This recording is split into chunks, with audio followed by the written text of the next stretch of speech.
اللہ تعالیٰ کے بابرکت نام سے ابتدا ہے جو دلوں کے رازوں سے خوب واقف ہے۔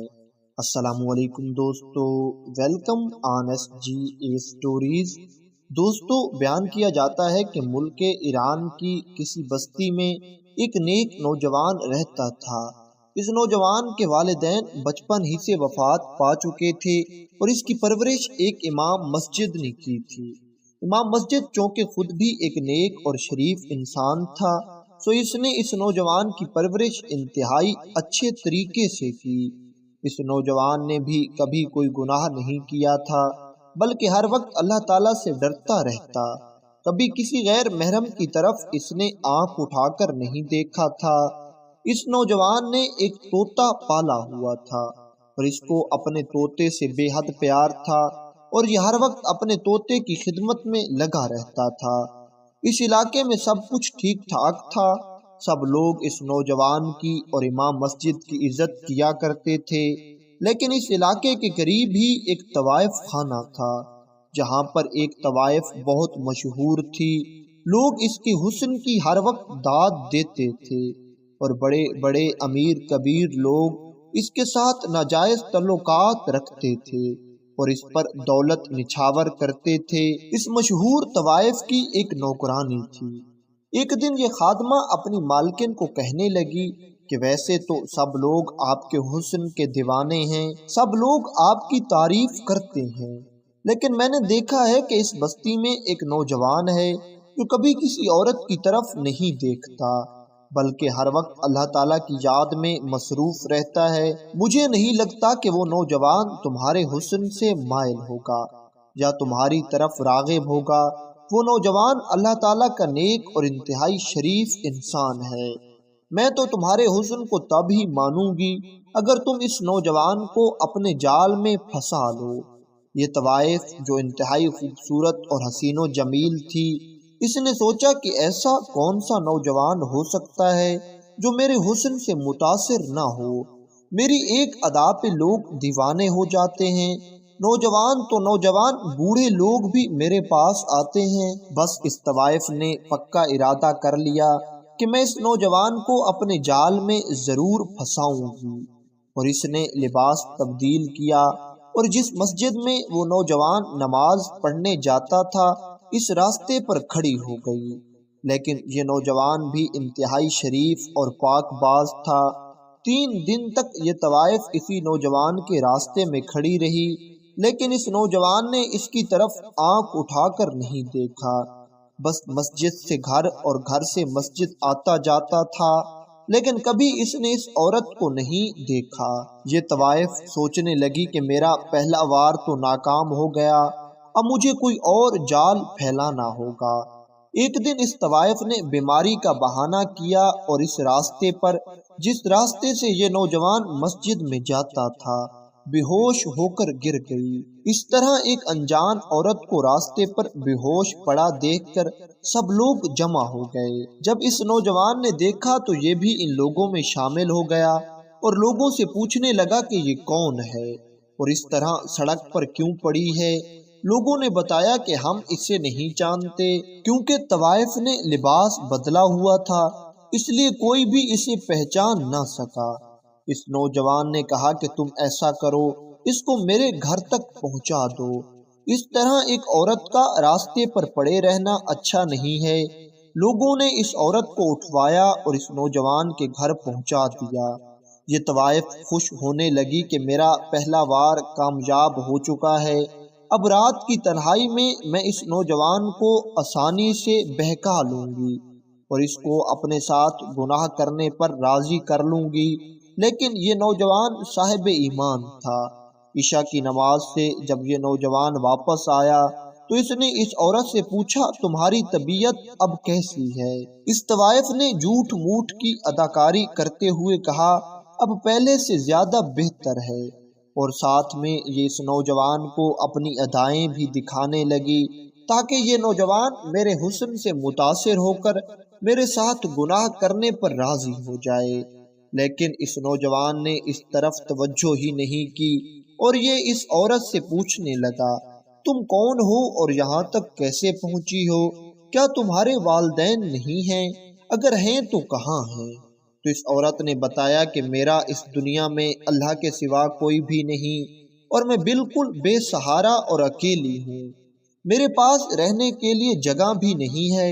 یہ نوجوان کہنے لگا چلو آج کی رات تو تم یہیں رہ لو، لیکن ہمیشہ کے لیے میں ایک غیر محرم کو اپنے گھر پر نہیں رکھ سکتا۔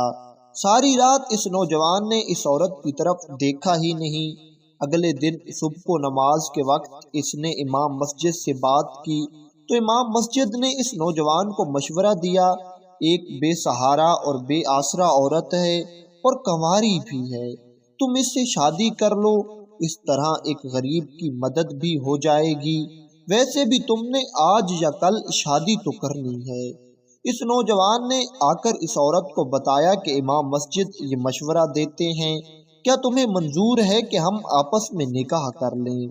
پہلے تو یہ عورت سوچنے لگی کہ میں تو اس کے ساتھ نکاح نہیں کرنے آئی، میں تو اس کے ساتھ بدکاری کرنا چاہتی ہوں اور یہ مجھے ایک پاک رشتے میں جوڑنا چاہتا ہے۔ پھر اس عورت نے سوچا کہ مجھے کسی بھی طرح سے اس نوجوان کے ساتھ ہم بستری کرنی ہے، چاہے نکاح سے پہلے کروں چاہے نکاح کے بعد، اور یہ سوچ کر اس نے نکاح کے لیے ہاں کر دی۔ امام مسجد نے ان دونوں کا نکاح پڑھوایا اور دونوں کی شادی ہو گئی۔ محلے والے اور باقی سب لوگ بھی خوش تھے کہ ایک نیک نوجوان کی شادی ہو گئی ہے، اور وہ اس کی نیکی سے متاثر بھی تھے کہ اس نے کس طرح ایک بے سہارا اور بے آسرا عورت کو سہارا دیا ہے۔ اللہ تعالیٰ ضرور اس کو اس کی نیکی کا صلہ دے گا۔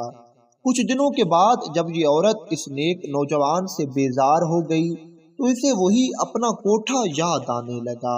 یہ سوچنے لگی کہ میری پہلے والی زندگی اچھی تھی، جہاں ہر روز میں نئے مرد کے ساتھ تعلقات قائم کرتی اور بدلے میں مجھے وہ اچھی خاصی دولت بھی دے کر جاتے۔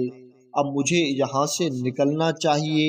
اس نے ایک دن کسی طرح سے اپنی خادمہ کو بلایا اور اس کو ساری بات بتائی کہ میں اب اس نوجوان سے بیزار ہوں اور میں اب یہاں سے نکلنا چاہتی ہوں، تم کوئی راستہ تیار کرو کہ میں یہاں سے نکل آؤں۔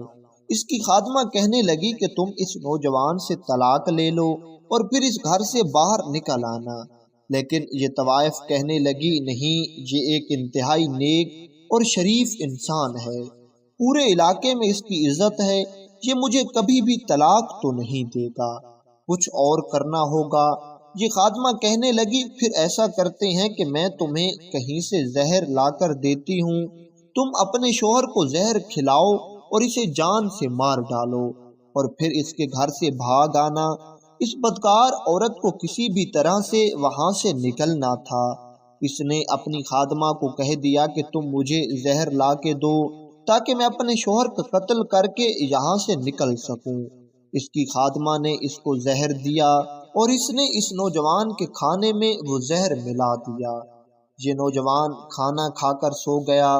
تھوڑی دیر کے بعد زہر نے اپنا اثر دکھایا اور یہ نوجوان اللہ تعالیٰ کو پیارا ہو گیا۔ اس عورت نے وہیں گھر میں گڑھا کھودا اور اپنے شوہر کو دفنا دیا اور وہاں سے بھاگ گئی۔ اگلے دن صبح کو جب یہ نوجوان مسجد میں نہیں گیا تو امام مسجد کو فکر ہونے لگی کہ میرا شاگرد کبھی نماز نہیں چھوڑتا اور نہ ہی وہ گھر میں نماز پڑھ سکتا ہے، آج خیر تو ہے کہ میرا شاگرد مسجد میں نماز پر نہیں آیا۔ لیکن پھر اس نے سوچا کہ ہو سکتا ہے کوئی مجبوری ہو، لیکن ظہر کے وقت بھی نہ آیا تو امام مسجد نے کسی کو بھیج کر پتہ کروایا تو اس نے آ کر بتایا کہ حضور دروازے کو تالا لگا ہوا ہے اور گھر میں کوئی بھی موجود نہیں ہے۔ امام مسجد کو مزید فکر ہونے لگی۔ امام مسجد نے گھر میں جا کر اپنی بیوی سے بھی یہ بات کی کہ میرا شاگرد اس طرح سے مسجد میں نہیں آ رہا، ضرور اس کے ساتھ کوئی مسئلہ ہے۔ لیکن اس کی بیوی اسے سمجھانے لگی کہ حضور نئی شادی ہوئی ہے، کہیں گھومنے گئے ہوں گے، 2-3 دنوں میں واپس آ جائیں گے۔ لیکن یہ امام مسجد کہنے لگا نہیں، میرا شاگرد ایسا نہیں کر سکتا، اگر وہ کہیں گھومنے جاتا تو مجھے ضرور بتا کر جاتا، یوں راتوں رات بغیر کچھ بتائے وہ کیسے چلا گیا؟ اللہ خیر کرے، کہیں ایسا نہ ہو کہ میرا شاگرد کسی مصیبت میں ہو۔ رات کو امام مسجد کو خواب آیا جس میں امام مسجد نے دیکھا کہ اس کا شاگرد رو رہا ہے اور اس کے سارے جسم پر خون کے دھبے پڑے ہوئے ہیں اور اس کے سارے کپڑے خون سے آلودہ ہو چکے ہیں۔ جب امام مسجد کی آنکھ کھلی تو وہ مزید پریشان ہو گیا اور اسے یقین ہو گیا کہ میرا شاگرد کسی مصیبت میں ہے۔ بس یہی سوچ کر اس نے پڑھائی شروع کر دی۔ جیسے جیسے امام مسجد وظیفہ کر رہا تھا ویسے ویسے اس پر راز کھل رہے تھے اور امام مسجد کو اشارہ کیا گیا کہ گھر میں جا کر گھر کا صحن کھودو۔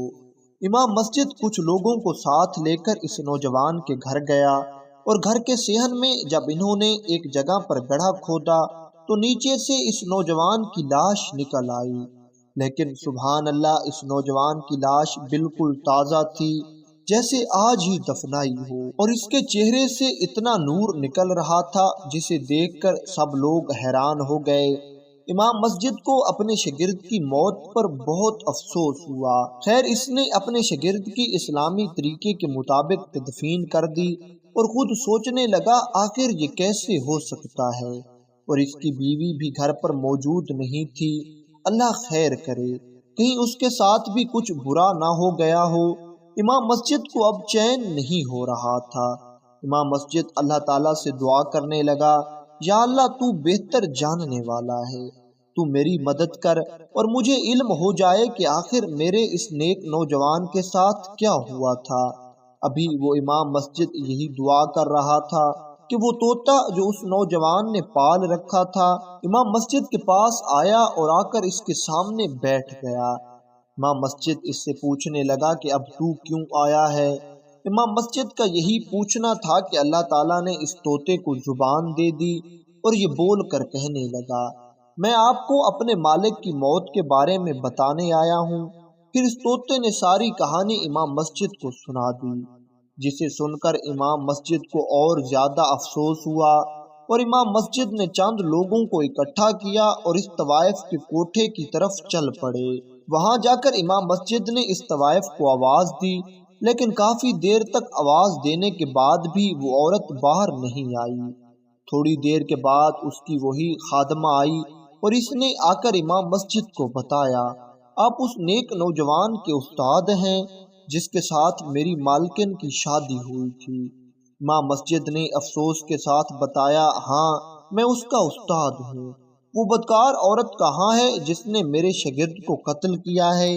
تبھی یہ خادمہ رو کر کہنے لگی، حضور اللہ تعالیٰ نے میری مالکن کو سزا دے دی ہے، اور جیسے ہی ہم وہاں سے نکل کر اپنے کوٹھے پر پہنچے اسی وقت میری مالکن کی شکل تبدیل ہو گئی، اور اب اس کی شکل انتہائی ڈراؤنی اور خوفناک ہو چکی ہے، اور ہم نے اس کو ایک کمرے میں بند کر دیا ہے۔